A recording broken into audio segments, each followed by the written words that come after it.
Hi hello welcome to Telugu రాజ్యం. నేను మీ anchor Santosh. వారణాసికి కూడా అఖండ గతే పడుతుందా? అఖండ ఫ్లాప్ అవ్వడానికి అసలు మెయిన్ రీజన్స్ ఏంటి? అఖండ 2 వెనుక బీజేపీ హస్తం ఉందా?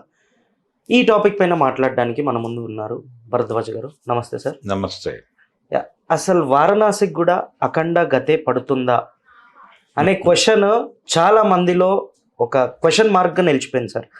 అండ్ మన డైరెక్టర్ రాజమౌళికి కూడా గుండెలో గుబులు పుట్టేసిందనే అనుకుంటాను.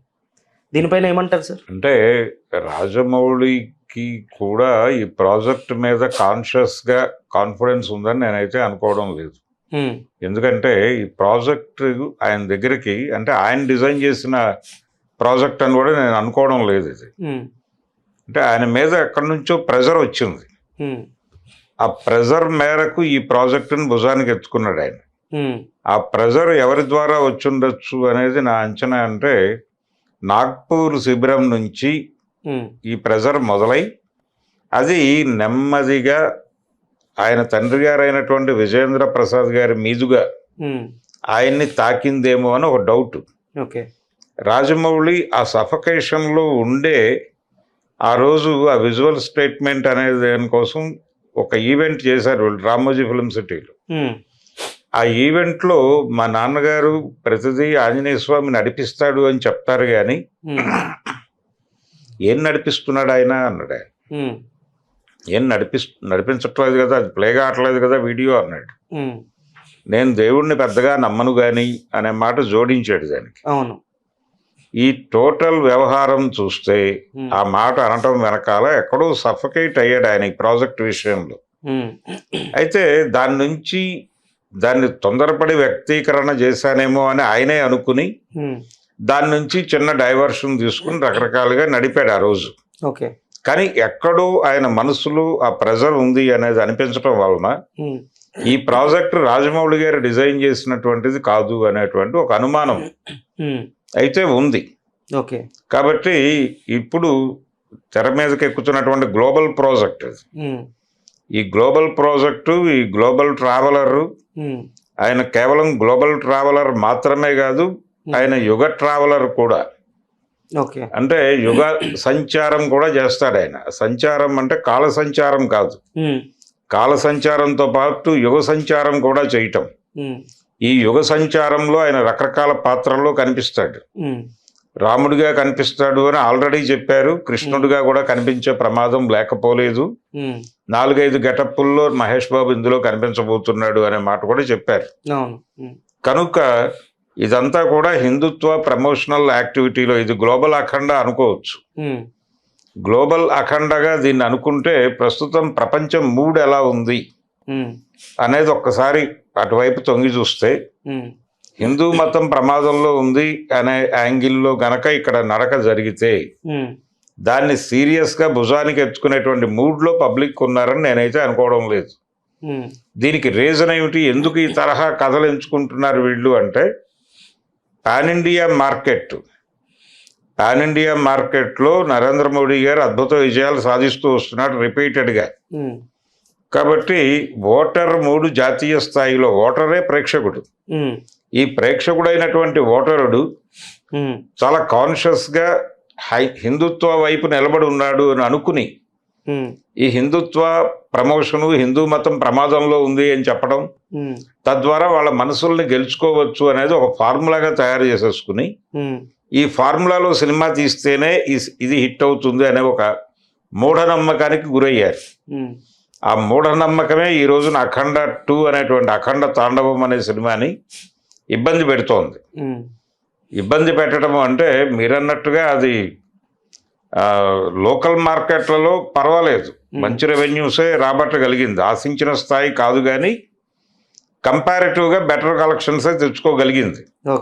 ఏది 3 రాష్ట్రాల్లో, 3 రాష్ట్రాలు అంటే ఆంధ్రప్రదేశ్, తెలంగాణ, కర్ణాటక వరకు పర్వాలేదు. తమిళనాడులో 0, కేరళలో 0, అలాగే హిందీ బెల్ట్ టోటల్ 0. దీనికి బాధ్యత ఎవరిది? దానికి ఆయన ప్రచారం సినిమాని పుష్ చేయడానికి నేషనల్ మార్కెట్లో విపరీతమైన కసరత్తు చేశాడు ఆయన, బోయపాటి గారు. చేసి దాదాపుగా ఆయన నాగ్పూర్ తాలూకా ఇది తీసుకున్నాడు, అపాయింట్మెంట్ తీసుకున్నాడు మోహన్ భగవత్ గారిది. వారిని కలిశాడు, వారికి సినిమా చూపించి తద్వారా వాళ్ళ నుంచి ప్రమోషన్ ఆశించాడు ఆయన. అది జరగలేదు, ఆశించిన స్థాయిలో జరగలేదు. అలాగే కూటమి ప్రభుత్వం కూడా కొంచెం ముఖం చాటేసినట్టుగా కనిపించింది ఈ సినిమాకి. అంటే లోకేష్కి ఒక ఇది ఉండేది, ఇంతకుముందు ఏ సినిమా రిలీజ్ అయినా ఆయన వాళ్ళకి బెస్ట్ ఆఫ్ లక్ చెప్తూ ఒక ట్వీట్ చేసేవాడు. ఆ ట్వీట్ జరగల. ఈసారి బాలకృష్ణ గారి సినిమాకి ట్వీట్ పడలా.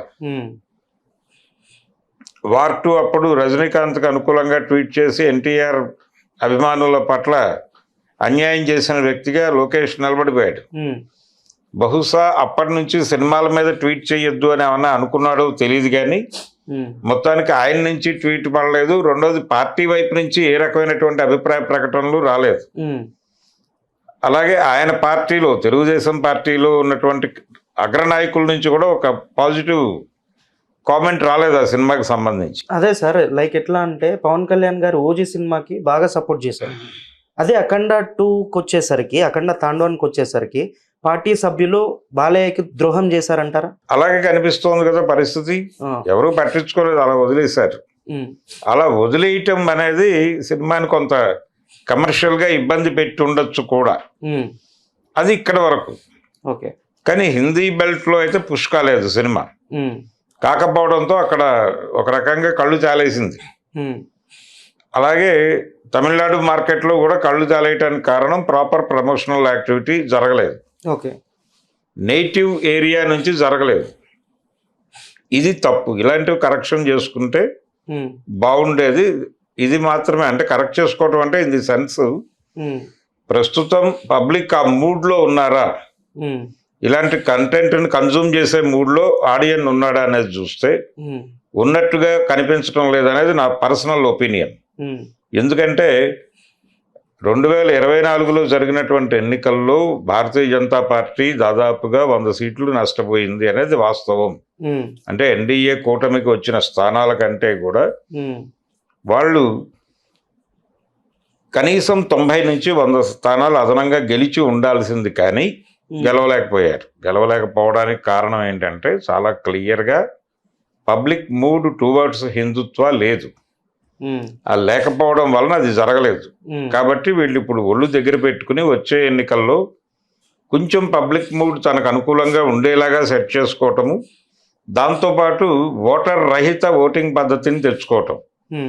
అంటే ఓటర్తో ప్రమేయం లేని ఓటింగ్ పద్ధతి అంటే ఈవీఎంలు మేనేజ్ చేయటం. ఈ కార్యక్రమం చేయటం ద్వారా ఈసారి భారీ విజయం ఏదైతే మొన్న ఎన్నికల్లో దక్కలేదో ఆ విజయాన్ని దక్కించుకోవడానికి ఏం చేయాలో ఒక స్కీమ్ రచిస్తున్నారు వాళ్ళు. సో మళ్ళీ గెలవచ్చు, కానీ అది దేంతో గెలుస్తారు? ఈవీఎంలు మేనేజ్ చేసి, లేకపోతే ఓటర్ల జాబితాలు మేనేజ్ చేసి చేస్తారు. కానీ సినిమాలు అలా చేయలేం కదా. సినిమాకి జనం రావాలి, వస్తే తప్ప కుదరదు. అందుకని జనం ఏం చేసినా ఈ తరహా కంటెంట్ ఉన్నటువంటి సినిమాలకి కదిలే పరిస్థితుల్లో లేరు అనేది అఖండ 2 ఫలితం నుంచి మనకు అర్థమైంది. పబ్లిక్ ఇదే మూడ్లో కొనసాగుతారు, ఇంకొంచెం అడ్వాన్స్ అవుతారు, ఇంకొంచెం అగ్రెసివ్గా మారుతారు. ఆ ఇంకొంచెం అగ్రెసివ్గా మారటం అనేటువంటి పరిస్థితి డెఫినెట్గా వారణాసి అనేటువంటి సినిమాని ఇబ్బంది పెట్టే ఛాన్స్ ఉంది. అఖండ 2 ఆల్రెడీ ఆ ఇబ్బంది ఫేస్ చేసింది. దీనికంటే కొంచెం బెటర్ వసూళ్లు సాధించవచ్చేమో అది, కానీ వాళ్ళు అనుకున్నటువంటి మార్క్ రీచ్ అయ్యటం అంత ఈజీ కాదు ఆ సినిమాతో. గతంలో సాధించినట్టు, అంటే నిజానికి RRR సినిమాకి కూడా మిక్స్డ్ రెస్పాన్సే వచ్చింది. అయినప్పటికీ అది పాన్ ఇండియా లెవెల్లో మంచి వసూళ్లే సాధించింది. 1000 కోట్ల మార్క్ దాటింది, 1200 వరకు వెళ్ళింది. అది యాక్చువల్గా అది పుష్పాన్ని బద్దలు కొట్టి ముందుకు వెళ్ళిపోవాలి, కానీ ఎందుకు వెళ్ళలేకపోయింది?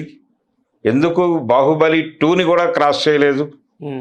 అది మల్టీ స్టారర్ సినిమా అయ్యుండి, అంటే అప్పటికే పబ్లిక్ మూడ్లో తేడాలు వచ్చేస్తూ ఉన్నాయి. దానికి నిదర్శనం ఆ సినిమా. ఇప్పుడు ఆ గ్యాప్ మరింత పెరిగింది. పెరగటం వలన వారణాసి అనేటువంటి స్కీమ్ ఏదైతే ఉందో నాగపూర్ నుంచి మొదలై విజయేంద్ర ప్రసాద్ గారి బుర్ర మీదుగా రాజమౌళి మీద ల్యాండ్ అయినటువంటి ఈ స్కీము థియేటర్లకి జనాల్ని రప్పిస్తుందా అనే దానిలో అనుమానమే. కాకపోతే దాన్ని జనరంజకం చేయటానికి తను ఎంత చేయగలడో అంతా చేస్తాడు రాజమౌళి.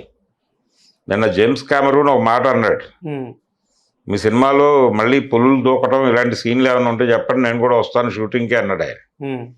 వాళ్ళిద్దరి మధ్య జరిగిన వీడియో కాల్ కాన్వర్జేషన్లో. అంటే అది విమర్శన కిందికి అన్నాడా, ఎటకారంగా అన్నాడా? విమర్శ ఎటకారమా అనే దానికంటే కూడా ఒక కామెంట్ పోస్ట్ చేశాడు, ఇలాంటి జిమిక్కులన్నీ ఉంటాయి నీ సినిమాలో అని చెప్పాడు ఆయన.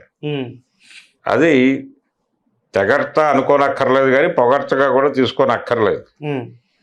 అటువంటి కండిషన్లో రాజమౌళి గారు ఆ సినిమాని జనరంజకం చేయటానికి తనకున్న పరిధిలో తన కష్టం ఏదో తను పడతాడు. హై వోల్టేజ్ ఎమోషన్స్ రైజ్ చేస్తాడు. సినిమాటిక్గా అది థియేటర్కల్ ట్రీట్గా ఉండేటువంటి ప్రయత్నం ఆయన చేస్తున్నాడు. ఒకవేళ అది వర్కౌట్ అయితే సినిమా హిట్ అవుతుంది. కానీ కంటెంట్ ఇబ్బందికరమైన కంటెంటే. ఈయన కసరత్తుని నమ్మి సినిమా చూస్తారా జనాలు అనేది కొంచెం కన్ఫ్యూజన్. అందుకని వారణాసి సినిమాకి అఖండ రిజల్ట్ అనేది ఒక హెచ్చరిక లాంటిది. ఈ హెచ్చరికను స్వీకరించి సినిమాటిక్గా ఆయన ఎంత లిబర్టీ తీసుకుంటాడో అంత లిబర్టీని ఆయనకి ఇవ్వగలిగితే కొంతమేరకు దాన్ని నిలబెట్టే ప్రయత్నం అయితే చేయగలరు రాజమౌళి. అది చేయటానికి వీళ్ళు అవకాశం కల్పిస్తారని నేను అనుకుంటున్నాను, కానీ ఎంతవరకు జరుగుతుంది అనేది అయితే అనుమానమే. ఫస్ట్ లుక్ లో రాజమౌళి గారు కొన్ని మాటలు అన్నారు, దేవుణ్ణి నమ్మను అని. ఆ మాటలు ఏమైనా ఇంపాక్ట్ పడే ఛాన్సెస్ ఉన్నాయంటారా సినిమా? అదే ఉండదండి, అదే ఉండదు. అదే ఆయనలో ఉన్న అసహనం బయటపడింది అప్పుడు. ఆయనలో ఉన్నటువంటిది నాగపూర్ నుంచి వారి తండ్రి గారి ద్వారా తన మీద ఇంప్లిమెంట్ అయినటువంటి ప్రాజెక్టు, ఇది అనవసరంగా భుజానికి ఎత్తుకున్నాం అనేటువంటి చిరాకు ఏదో ఉంది ఆయనలో, అది అలా బయటపడింది అంతవరకే. కానీ దానివలన సినిమాకి వనగూడేది ఏమీ ఉండదు, నష్టపరిచేది కూడా ఏమి ఉండదు. జనరల్గా ఆల్రెడీ ఒక సెట్ ఆఫ్ ఒక మూడ్ ఆఫ్ ఆడియన్స్నే వాళ్ళు ఇన్వైట్ చేస్తున్నారు ఆ టైటిల్ పెట్టడం ద్వారానే. కాబట్టి వాళ్ళలో వాళ్ళు అక్కడ సమన్వయంతోనే వ్యవహరిస్తారు, వేరే వాళ్ళు ఉంటేనే గొడవ. నెట్లలో కూడా మనం సోషల్ మీడియాలో కూడా బైకాట్ వారణాసి అనే నినాదం ఒకటి చూసాం కదా. అంటే ఆ సినిమాకి ఒక ప్రచారం చేయటం కోసం కూడా దాన్ని వినియోగించుకొని ఉండొచ్చు వాళ్ళు. ఆ సినిమాని జనంలో లైవ్లో ఉంచడం కోసం ప్రయత్నం. నెక్స్ట్ ఇయర్ సమ్మర్లో రాబోతోంది ఆ సినిమా. సమ్మర్ వరకు దాన్ని సస్టైన్ చేయటం కోసం ఈ డ్రామాలన్నీ మొదలుపెట్టి ఆడుతున్నారు. ఓకే, అంతే, అంతకుమించి ఏం లేదు దానిలో. హలో, తెలుగు రాజ్యం ఛానల్ చూస్తున్నారా? సామాజిక రాజకీయ జీవన చిత్రణే తెలుగు రాజ్యం. అతిశయోక్తులు అసత్యాలు ఉండవు. రాజకీయ కోణం కాదు, ప్రజా కోణమే కొలబద్ద. తెలుగు రాజ్యం వీక్షణ మీ ఉత్తమ అభిరుచికి నిదర్శనం.